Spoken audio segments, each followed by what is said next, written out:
부분되겠습니다. 이 본문은 요한복음 20장 28절에 31절하고 사도행전 16장 4절 5절까지가 되겠습니다. 이 본문은 이거 말고도 많은데 요 중심이 되는데 설명하면서 중간중간 놓겠습니다. 신학이는 뭐냐면은 말 그대로 그 신에 대한 학문이 되겠습니다. 근데 이 신학이라는 용어가 성경에는 안 나와요. 우리가 이제 유추하는 거거든요.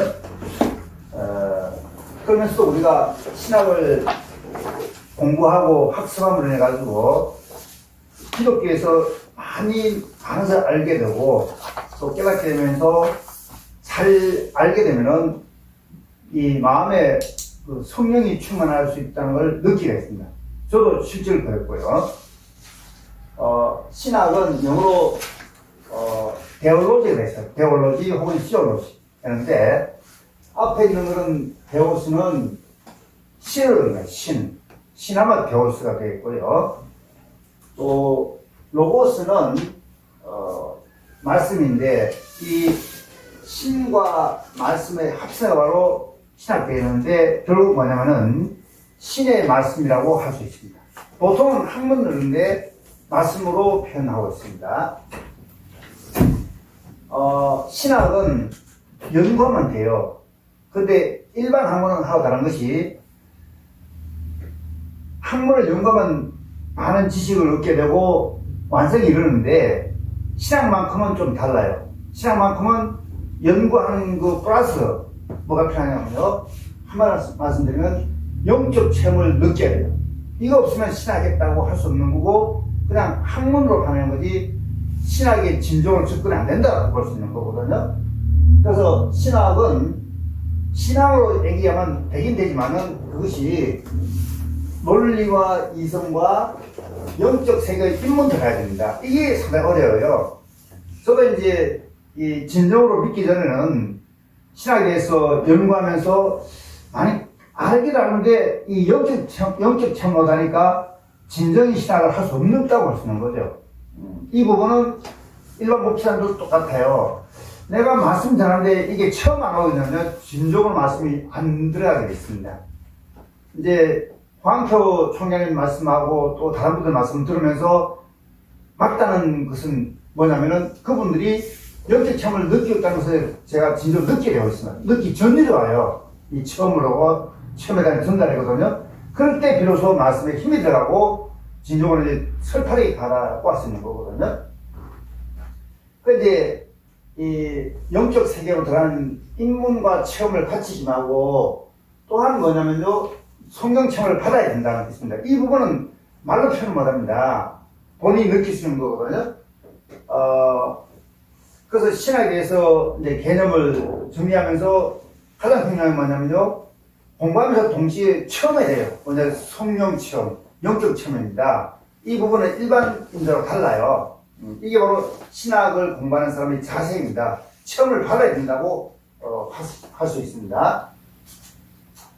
신학이라는 개념은 많은 사람들이 정의하고 있지만은 저는 이 토마스 아퀴나스에 대한 개념을 제가 많이 이게 공감하고 있습니다.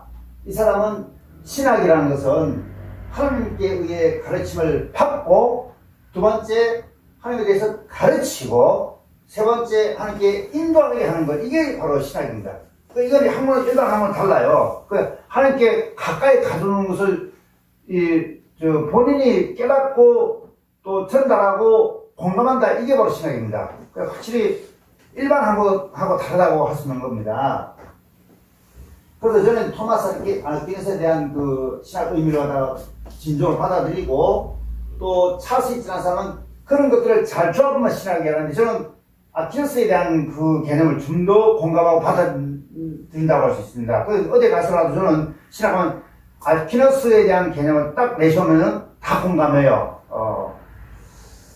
그러면 이제 신학에서 쭉 종류 많은데 그 중에서 가장 먼저 나온 게 바로 조직신학입니다. 저는 이제 그 진정으로 믿기 전에 조직신학 하니까 경향에서의 조직에 대한 것인 줄 알았는데 그게 아니더라고요. 경향에서 조직한 사람들의 모임이 조직인데 그게 아니고 모든 것들을 잘 그 배열하면서 동시에 뭐냐면 하나님을 알게끔 하는 그 과정들이 조직신학을 하는데 이제 그걸 이제 진정을 깨닫게 됩니다. 그래서 조직신학은 뭘까 하는데 많이 파고 깊이 들어가니까 이해되면서 특히 홍한표 총장의 책을 보면서 제가 엄청나게 많이 깨닫습니다. 아, 이게 조직신학을 하다 확실히 정립을 하게 됐습니다. 그 12가지 정도를 갖다가 아마 현재 진행되는데 제가 12개 중에서 8가지 정리했는데 4개만 정리하면요 상당히 그 정리가 되면서 그 과정에서만 영주 책을 제가 받고 있는 거예요. 계속해서 참 정말 놀라운 것이 이 책이 너무 잘 되는 거예요. 다른 책하고 비교하면 너무 잘 돼 있고 정리 잘 돼 있고 복잡하지 않아요. 다른 건 복잡해가지고 이해 안 되지 복잡하지 않고 이해되면서 참 제가 지금까지 살아온 중에서 가장 느낀 공감했던 책이고 많은 것을 배운 책이라고 할 수 있습니다. 그런데 그러면서 뭐냐 성경과 연결되니까 영적 체험을 많이 하게 됩니다. 이게. 그래서 제가 집에서 보면서 너무너무 이게 이 책이 잘 됐다는 걸 알고서 밤새도록 연구하는 경우가 많습니다. 왜냐면 재미있거든요. 그래서 조직 신학이라는 건 이제 학문의 왕인데 이게 중요하다니까 뭐 경제학, 경영학, 뭐 법률인데 그중에 왕이 바로 신학이라는 것인데 모든 것들 학문 위에 가장 정점이 있다고 정점의 신학이라는 것인데 왜냐하면 그것을 통해서만이 다른 걸 할 수 있기 때문에 능력 주시기 때문에 그렇습니다. 그 중에서 조직신학은 뭐냐? 조직신학은 학문의 이왕이라니까 이 전부가 좀 공감되는 것 같아요. 왕과 양은 쌍결이거든요. 이제 왕이 있고 여왕이 있는데 그 두 사람이 한 쌍에서 동시에 없으면 나라가 허물어지는 거거든. 그래서 아마 신학과 조직신학 없으면 기독교의 어떤 이론이 무너진다고 볼 수 있는데 저는 확신합니다. 조직신학이라는 것은 기독교에서 성경과 보편 공예 교리에서 나타난 주요 주제를 갖다가 논리적으로 체계적으로 수술해가지고 체계화시킨 게 바로 조직신학이 하는데 좀 어렵긴 하지만 하여튼 신에 대한 걸 갖다가 쭉 연구하면서 하는 인간과 뭐가 타인하기 때문에 내용이 상당히 방대합니다. 그러니까 뭐 다른 거 예컨대 실천신학, 역사신학보다도 상당히 방대하면서 아마 다른 것보다도 이걸 다 공부하면 이게 접근하는 것이 좀 고다하면서 영적 체험할 수 있는 그런 기회를 많이 갖게 됩니다. 이게 조직신학이거든요. 그래서 한 번 더 신학은 성경에서 중요하게 다뤄지는 주제인 하나님, 인간, 그리스도, 구원, 교회 정말 다를 갖다 편지하게 버리시고 신학입니다. 조직신학. 신학을 잘 정리한 것이 조직신학인데 그 중에 가장 중요한 것을 뽑아내는 게 조직신학을 할 수 있습니다. 이 조직신학에 대한 명칭은 여러 가지 있긴 하지만은 대체로 영국과 미국 계통으로 사용되는 용어가 조직신학이고 유럽에서는 교회신학 그러더라고. 뭐 같은 비슷한 개념인데 교회를 좀 더 찾아보면은 제가 이제 이걸 하면서 많이 또 공부하는 것이 이제 그 책 보면서 좀 어려운 단어 또다시 검색해가지고 또 이제 찾아서 가는 거예요. 그러니까 좀 더 완벽할 수 있습니다. 제가 모델을 갖다가 보완하거든요. 그래서 이제 교회를 갖다가 물론 일반적으로 알긴 알지만 좀 더 확실히 알고 싶어서 찾아왔는데 교회는 유대인 기독교들이 지켜야 할 기본적으로 교회입니다. 교회 또 영어가 도그마거든요. 그래서 도그마는 믿음에서의 비판을 행하자는 독단적 견해인데 우리가 보통 하나님에 대한 이론 같은 거는 비판하지 말고 분석하지 말라는 생각 받아들이라는 것인데 맞는 말씀이에요. 그게 바로 아멘하게 받아들인다는 그런 뜻이거든요. 제가 이제 성경에 대한 말씀과 목사님 설교를 다 이제 받아들여요. 비판 없이. 그렇게 하는 것이 바로 도그마인데 이게 바로 단학문과 달리 도그마가 신학에서 나오는 용어입니다. 다른 데 비판하는 게 비판이 없거든요. 또 분석할 필요가 없어요. 받아들이면 돼요. 그래서 이제 개혁주의 신학자들은 성경에 주어진 진리에서 출발한 것이 아니라 성경 그 자체라고 얘기하니까 야, 이게 참 더 이제 고민한 거예요. 성경 그 자체예요. 뭐 다른 진리가 있지만 성경 그 자체가 뭡니까? 이 주의 신학에 대한 어떤 원리를 갖다 풀어놓은 거예요. 그래서 조직신학과 성경 같이 쌍배를 이룬다고 할 수 있습니다. 그게 또 신학이기도 하고요. 그래서 이제 여기 나있지 않습니까? 조직신학은 엄밀한 의미에서 신학 한 부분이긴 하지만은 신학과 동일시할 수는 없어요. 신학은 학문이고 조직신학은 뭡니까? 실제로 영계처럼 갈 수 있는 그 길을 안다는 거기 때문에 좀 더 좀 자세하면서 고매한 그런 부분이라고 저는 받아들입니다. 그래서 이런 주로 교의학 그러기도 하고요. 그래서 이제 일반적으로 조직신학 하면 교의학 하는데 교의학에 대해서는 좀 더 잘 안 쓰기 때문에 그냥 조직신학 해도 관계없습니다. 개념이 같기 때문에. 그래서 이제 이 부분 보시면은 그 근대의 조직신학은 넓은 의미에서 신학으로 통일되면 그러니까 신학의 크고 넓은 의미가 조직신학이기 때문에 일반적으로 어떤 사람들은 신학과 조직신학을 같이 보는 사람도 있긴 있습니다. 이게 좀 더 다르긴 하지만은 광범위하게. 그래서 신학은 이제 교의신학, 구약신학, 신약신학, 역사신학, 실천신학, 교회, 성교학 되는데 이게 다 이제 합체가 신학인데 저는 이제 여기서 조직신학 갖다 많이 이제 보고 있는데 그게 다 포함하고 있습니다. 단을 갖다가 그게 좀 조직신학 좀 더 광범위한 거거든요.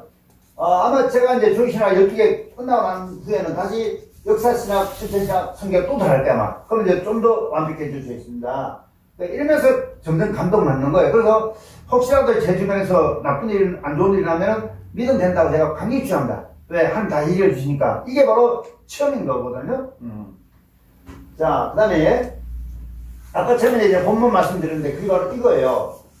이 조직신학에서 좀 관계되는 본문이 바로 이 부분인데, 사도행전 16장 4, 5절인데, 여러 성으로 다녀갈 때에 예루살렘에 있는 사도와 장로들이 작성한 규례를 저에게 주어 지켜야 하냐 규범을 갖다가 좀 받아라는 뜻이게 또는 이제 그 받아가지고 실천하고 진짜 받아들이면 어떡하냐 하면은 바로 교회가 믿음이 더 굽해지고 수가 증가된다. 교인 수가 증가된다. 그러니까 오늘날 이제 많은 교회들이 교인 수가 증가된 걸 바라긴 하지만은 그만 규례를 주면 받아들이면 수가 증가된다. 이렇게 볼 수 있는 거거든요. 교회도 부끄러지고요. 저는 제가 믿습니다, 이게요.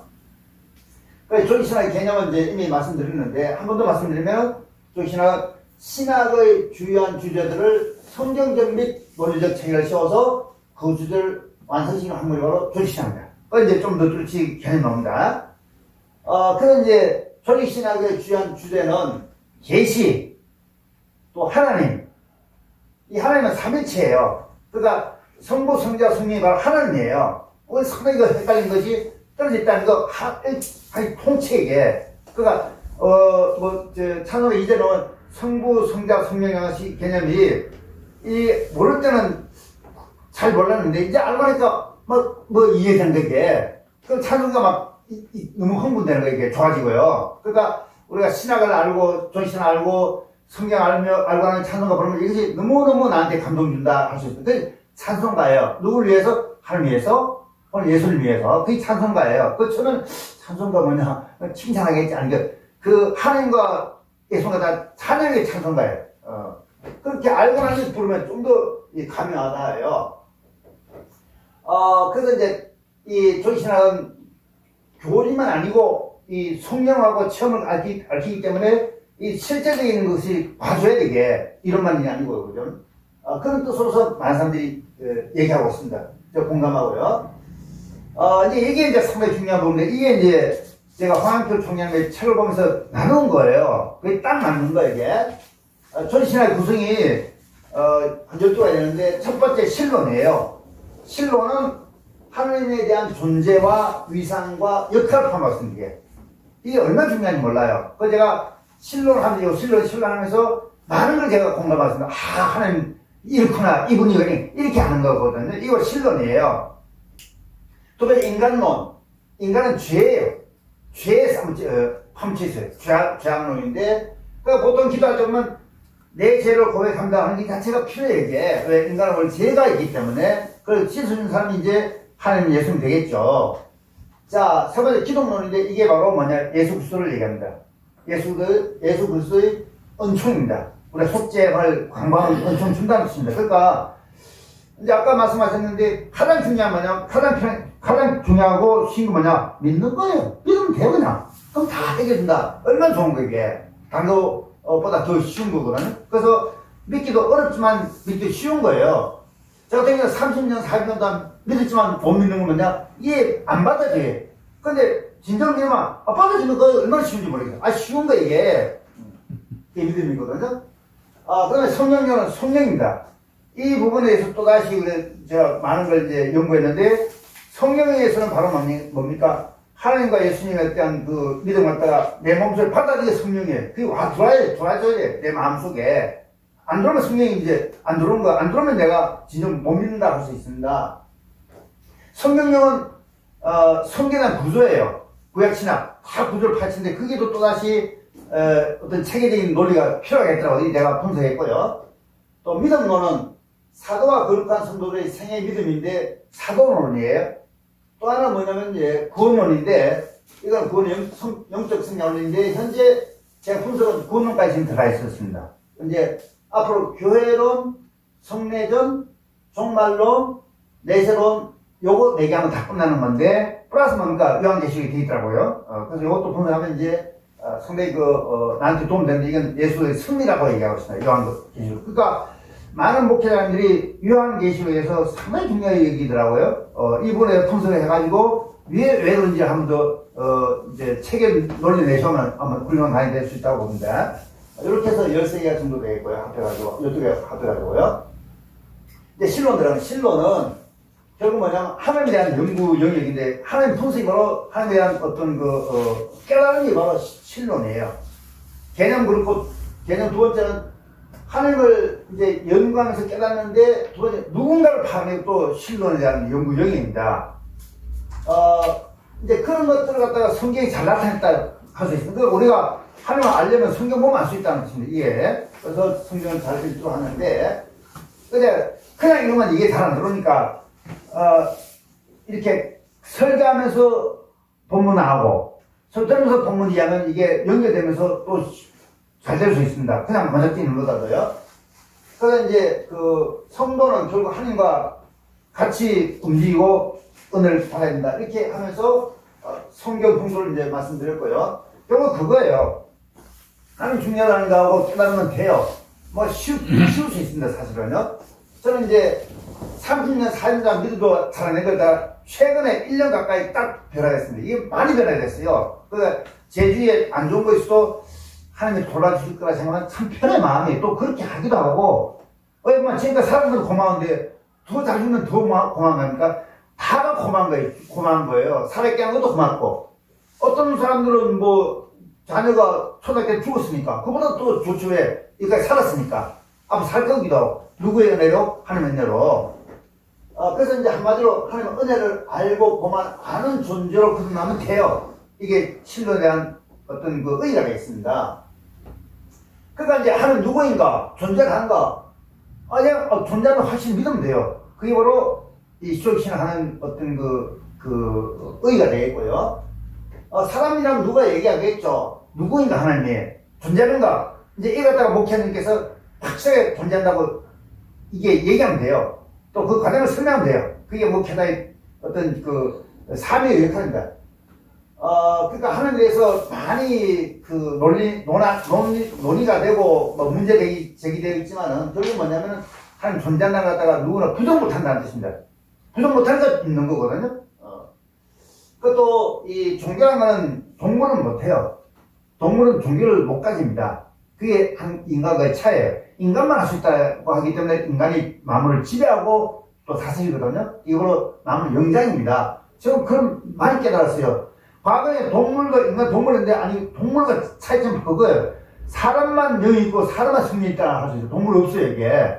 그러니까 동물은 사람이 존재한다고 보면 맞는 거예요. 우리가 소를 소고기 먹고 돼지 먹는 그 동물은 사람 위에 존재하기 때문에 먹어도 돼요 이게. 학대하지 않는 범위 내에서요. 그러니까 한마디로 신에 대한 존재를 부정하는 것은 결국 가면 있다고 수업을 하더라고요, 그게. 부정한 사람도. 그게 있는 거거든요. 또 실질적으로 아무리 정면도 안 나타난다. 그 정면 포기하고 믿더라는 사람들이 믿는 사람도 많다는 겁니다. 결국 사람은 하나님 떠나서 살 수 없다고 할 수 있습니다. 하나님은 하나에서는 하나같이 하나, 유일하다. 그 유신이라고 하거든. 하나에다가 님이에요. 유신이고요. 또 하늘이 뭐냐면 하늘에 있는 님이에요, 이게. 그러니까 우리 기독교에서는 하나님이 맞는 거고 애국가는 하나님의 이게 그 목표는 같은데 단어만 약간 다를 수 있습니다. 하나님. 자, 그러면 이제 하나님의 원푸는 과거에 다른 종교에서 많이 쓰는데 현재 기독교에서는 하나님을 분별했습니다. 하나님도 의미 있는 것이 이거예요. 하나님은 하늘과 님이에요. 하나님은 하나와 님이에요. 그러니까 왜냐면 하나로 보면 유일신이고 하나는 하늘이라고 하기 때문에 또 천주라고 하기도 합니다. 저쪽에 통일교에서는 천주라고 얘기해요. 천주. 그럼 또 천주의 천주. 이게 하나님을 의미하기 때문에 하나님은 확실히 어느 종교 없이 다 존재한다고 볼 수 있는 겁니다. 이제 이 무슨 말이냐면 이거예요.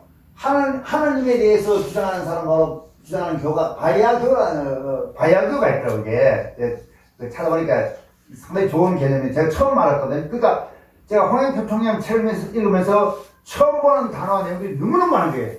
그럼 기쁨이 넘쳐요. 왜? 저만 알고 있는 부분을 총장 왜? 저자와 이런 사람밖에 몰라 이제. 그러니까 이런 거 이게 몰라 이게. 마야교가 있으면 이 종교는 19세기 중반 바하울라가 창사한 종교인데 바하울라는 아랍어로 신이라는 뜻이기 때문에 상당히 의미 있는 단어들이에요. 자, 자신을 예수님과 동격으로 보며 신적 존재라고 주장했다 했습니다. 이런 종교가 꽤 있지 않습니까? 성전협회, 신령협회, 통일교 그런데 결국 가서 뭡니까? 하나님을 다 인정해 주더라고요. 어차피 그래서 이제 바야교가 한국의 신도가 2만 명인데 전 세계 한 500만 정도 되더라고요. 그러니까 이것도 꽤 신도가 좀 있는 편이에요. 요거에 대한 본부가 여기 있더라고요. 바야교인데 이 아랍에 있는데 요거하고 아주 유사한 그 성질이 바로 통일교예요. 맥이 좀 같아 보니까 우리 보면 이단인데 자기는 또 아니라고 얘기하는데 하여간에 종교의 어떤 종류가 한 종류라고 볼 수 있겠습니다. 이거 상당히 몇 번 같은데 이게 통일교의 성질하고 약간 비슷해요. 참말씀드리고요. 자, 하나님은 용어 사용의 배경인데 하나님은 대한민국의 개신교와 기독교와 이슬람교에서 천지 만물을 창조한 절대자라고 이야기하기 때문에 이슬람에서도 뭐 같이 하나님을 보고 있습니다. 이거 보고 있고요. 천신을 얘기하기도 하고요. 또 현재는 성공회와 오순절 교회를 제한 개신교에서 야훼를 이럴 때 쓰는 말이다. 야훼 하나님 여호와 같이 맥을 같이 하고 있습니다.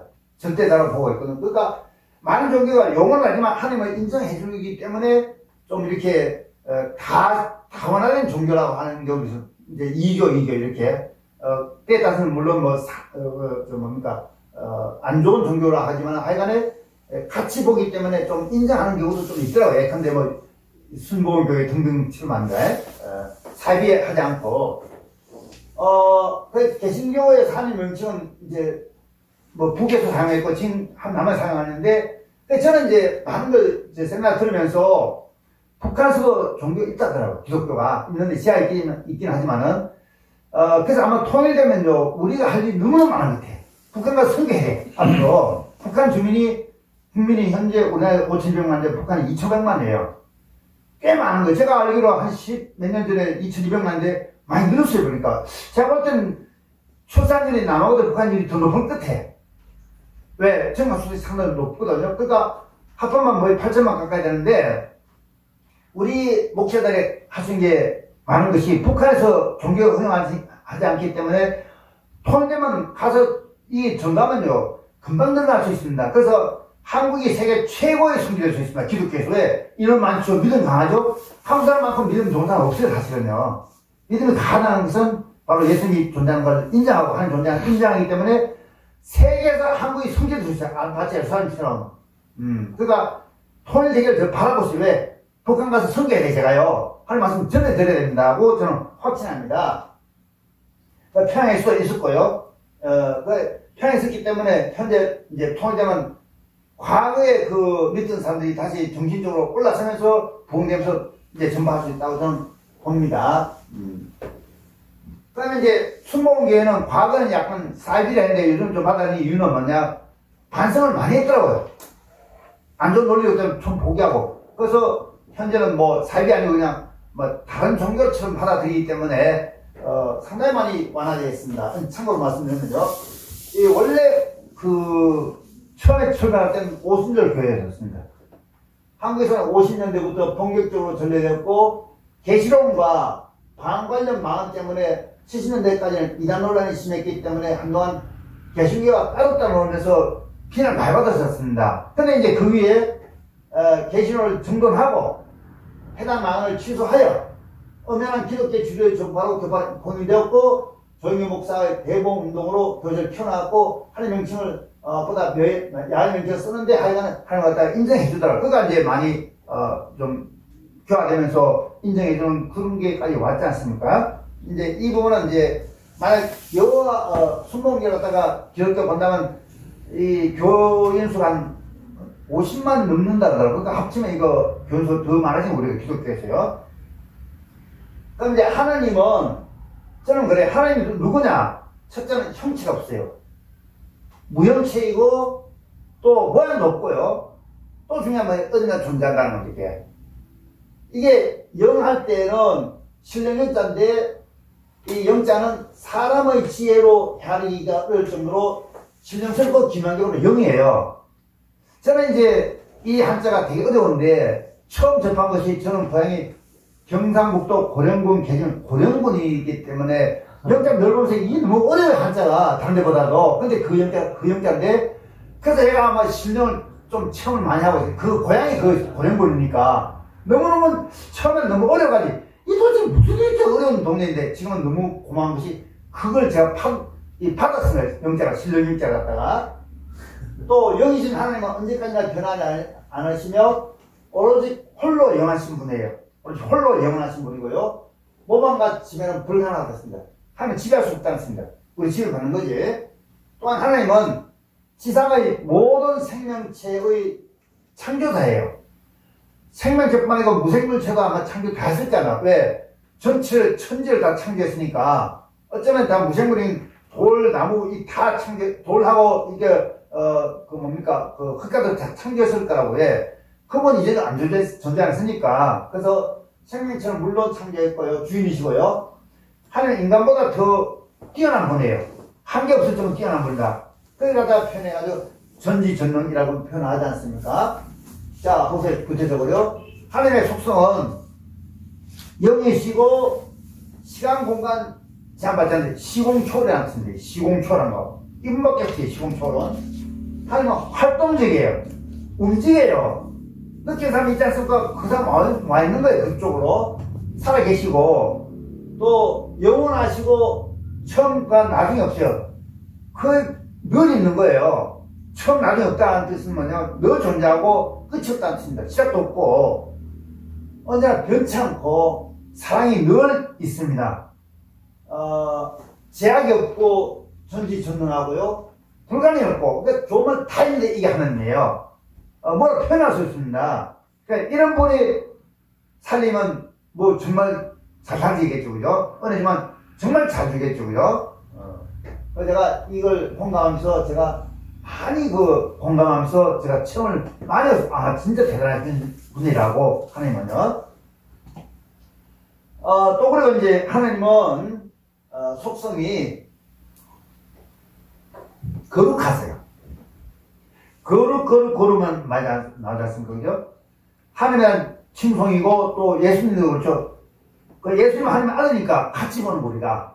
성자, 성부 같이 보는 거예요. 그러니까 어쩌면 보면은 구약시대부터 예수님을 갖다가 생각하는지 몰라요. 그래서 시작 왔는데, 그러니까 하나님 옆에 예수님이라 보면은요, 그 참 위대한 분이 다 두 분이죠. 자, 완전무기라고 나왔습니다. 완벽하다 할 수 있겠고요. 또 하나님은 의로우시며, 뭐 공이라고 표현하죠. 의로우시면서 모든 판단이 공평한데, 인간은 공평하지 못해요. 판단이 있고 선입견이 있기 때문에 공평하지 못하는데, 하나님은 공평해요. 칭찬할 사람한테 칭찬할 그 대가를 주고, 어떤 더 처벌하고, 이런 것들이 공평해요. 공평하신 분은 그 판단이 공평한가, 정의로우니까 판단이 정확하니까 공평하겠죠, 그죠? 그러니까 만약 사람이 공평하지 못한다 그러면 판단을 잘못한 거예요. 판단 결과를 잘못해가지고 불공평을 주거든요. 하지만 믿음직하면서 신뢰할 수 있습니다. 사람 신뢰는 어렵습니다. 하나님은 신뢰할 수 있는 분이고 우리 신뢰를 줄 수 있겠고 또 하나님 우리한테 신뢰를 줄 수 있다. 이게 쌍방교예요. 그럼 이제 하나님은 자비로우세요. 상당히 은혜롭고 마음 너그럽지 않습니다. 용서해 줄 줄 알고요. 또 하나님은 사랑 그 자체입니다. 사랑 그 자체이고 이걸 예수님이 또 실천했거든요. 하나님 예수님이 이제 우리 인간을 갖다가 사랑하셨는데 그거는 하나님에서 나온 거예요. 그 다음에 이제 하나님은 오로지 한 분이신데 그러니까 나에게 신을 주지 말라 하는 것도 내게 같은 거예요. 하나님은 한 분이세요. 두 분 아니고요. 또 하나님은 성부, 성자, 성령을 모두 가진 삼일체예요. 삼일체, 성부 하나님은 성자 예수님, 성령은 이제 영인데 이게 혼연일체되어 있다. 이게 삼일체라고 합니다. 삼일체. 제가 삼일체니까 고등학교 때 본 참고서 생각나요. 영어 삼일체. 그게 그 뜻이더라고요. 혼합되어 있습니다. 하나로. 자, 그 다음에 이제 하나님이 하시는 일이 뭐냐? 하시는 일이 많지 않습니까? 자, 하나님은 오직 말씀으로 이 우주와 그 가운데 있는 만물을 창조하십니다. 하나님께서. 그러니까 이 모든 게 하나님께서 창조하셨다고 보시면 되겠습니다. 또 하나님은 모든 피조물을 보존하시며 관리해 주십니다. 만든 갖다가 관리 잘 해주십니다. 그걸 본다면은 우리 만든 후에는 우리 관리하겠지 않습니까? 그러니까 내가 병들고 지쳐 그러면 막 하나님이 나한테 뭘 이게 계시 주는 거예요. 이게 좀 조심하라고. 그래서 내가 병이 걸리면 하나님께서 주신 걸 갖다가 뭘 얻겠지 한번 보면 돼요. 성경 보면서. 그런데 병을 나을 수 있는 계기도 줄 수 있습니다. 이게 바로 성경이에요. 성경의 힘은 상당히 강하죠. 그래서 성경이 제일 많이 팔리고 제일 많이 읽는다. 이게 베스트셀러입니다. 그런 것처럼 황교 총장님의 그 책도 아마 앞으로 그렇게 되겠습니다. 많이 읽고 전파되는 그런 계기가 온다고 저는 확신하고 있습니다. 또 이제 하나님은 모든 피조물 중에서 인간을 가장 사랑하시고 참전이 공간과 인간이 제일 하나님 보시기에 아름답게 만들어놨고요. 또 최종적인 인간을 갖다 제일 사랑하면서 거둬주신 인간을 갖다가 가장 사랑하시고 그러니까 사랑이란 개념에는 인간이 딱 포함되어 있습니다. 하나님과 예수님. 또 율법을 주십니다. 지켜야 할 사명을 주시고 계명을 주시거든요. 인간이 지켜야 할 것이 율법이고 그것이 요약함짓는 것이 바로 십계명인데 십계명을 읽으면 우리가 참 느끼는 것이 뭐냐 이걸 하나님 주신 거기 때문에 다 받아들여야 돼요. 혹시라도 십계명에서 어긋나면 내가 뭐 반성해야 됩니다. 그 십계명을 늘 숙지하시고요. 그 다음에 이제 하나님은 인간을 구원해 주십니다. 죄가 많기 때문에 구원해 주시는데 다만 조건이 뭐냐 믿어줘야 된다. 믿으면 구원받지 아니면 구원 못 받습니다. 그 구원은 직접이긴 하지만 주로 예수 그리스도를 통해서 해줍니다. 그 예수를 통해 가지고 인간의 죄와 권세 속에서 해방시키는 그런 사랑을 주신다 뜻인데 예수님이 주신 사랑은 하나님 그렇게 하도록 해주신 거예요. 이게 그러니까 다 은혜를 같이 받는 거거든요. 이제 마지막으로 이제 이걸 하고 마무리하겠습니다.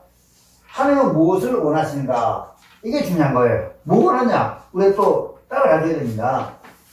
집 나간 방탕한 아들을 기다리는 아버지 모습입니다. 하나님께서 널 기다린다. 언제까지나 끝까지 하나님을 떠난 죄인이 아니라 하나님의 아들로 기다립니다. 그러니까 죄인으로 얘기하면 안 받아주는데 아들이기 때문에 받아준다 했습니다. 죄를 갖다 탕감하고 혹은 없애주기도 하고요. 용서해 주시기도 하고 또 하나님이 그의 아들 예수 그리스도를 통해서 인간들이 구원을 받을 수 있도록 하기 위해서 통로를 열어주시고 그리스도를 믿기를 원하십니다. 믿기만 하면 된다는 것은 뭡니까? 하나님의 대신 역할을 해준다는 뜻입니다. 그리스도께서요. 예수님께서. 하나님은 사람을 지으실 때 하나님의 형상에 따라 지으시고 그래서 왜 그러냐면 우리의 모습과 하나님의 모습이 약간 닮은지는 몰라요. 형상을 따라 지어졌기 때문에요. 하나님과 대화와 교제를 하고 있습니다. 원하게 됩니다. 예배와 기도를 통해서 하나님께 영광 돌리기를 원하는데 그렇게 하면 돼요. 왜 그러냐면 처음 말씀대로 믿기도 쉽고 어렵습니다. 받아들이면 돼요. 그건 제가 체험하면서 책을 제가 받아들이니까 마음이 상당히 편하고 뭔가 일이 잘 되는 것 같아. 느낌에 너무너무 감사하고요. 제가 이제 이 연구하고 만들면서 느끼면서 또 이 책에 대한 그 고마움을 알고 고마운 거를 너무 많이 알게 되는 거예요. 제가 이 책을 연구하고 하면서요. 이러면서 제가 한 걸음도 하나님께 다가서고 예수님을 믿는 그런 계기를 가진 것이 너무 감사하고 하나님께 너무 감사함을 제가 느낍니다. 감사합니다. 기도 잠깐 드리고 마치겠습니다. 하나님 감사합니다. 이 제 많은 종이 말씀 중에서 전달해 드렸습니다. 하나님에 대한 어떤 그 존재와 일상과 역할을 말씀드렸습니다. 이걸 통해서 저도 성장하고 우리 같이 하신 분들 다 같이 성장하기를 늘 기도드립니다. 제 많은 제가 앞으로 제가 없도록 좀 용서해 주시고 한 걸음도 하나님께 다가갈 수 있도록 만드시길 간절히 기도드립니다. 오늘 나머지 시간도 같이 은혜 받기를 기도드립니다.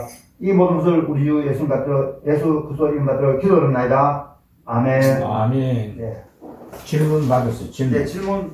뭐 궁금한 거. 같이 뭐 공감하는 방면에서 질문도 해봐요. 질문도 하시면서 제가 이걸 하면서 되게 많이 은혜를 받았습니다. 그러니까 정리도 할 필요가 있는데 특히 황 부총장 책을 한번 깊이 연구할 때 필요할 것 같아요. 특히 뒤에 조시장 쪽으로는 참 중요한 부분이거든요. 어떻게 좀 공감하십니까? 어떤 의견이 있습니까? 그 사도행전 책을 한 읽어보세요. 깊이 있게요. 갖고 있어서. 갖고 있는 게 아니고 읽어줘야 돼요. 예. 특히 조지신학 쪽은 굉장히 중요한 부분이고, 제가 그걸 읽으면서 많이 제가 듭니다. 또 많이 그것도 하고요. 그래서 혹시 필요하면 제가 이런 것도 자료 드릴 테니까 한번 보시고요. 왜냐면 이제 총장님의 책, 플러스 제가 좀 더 이렇게 많은 것들 좀 이렇게 넣었기 때문에 참고될 수 있습니다.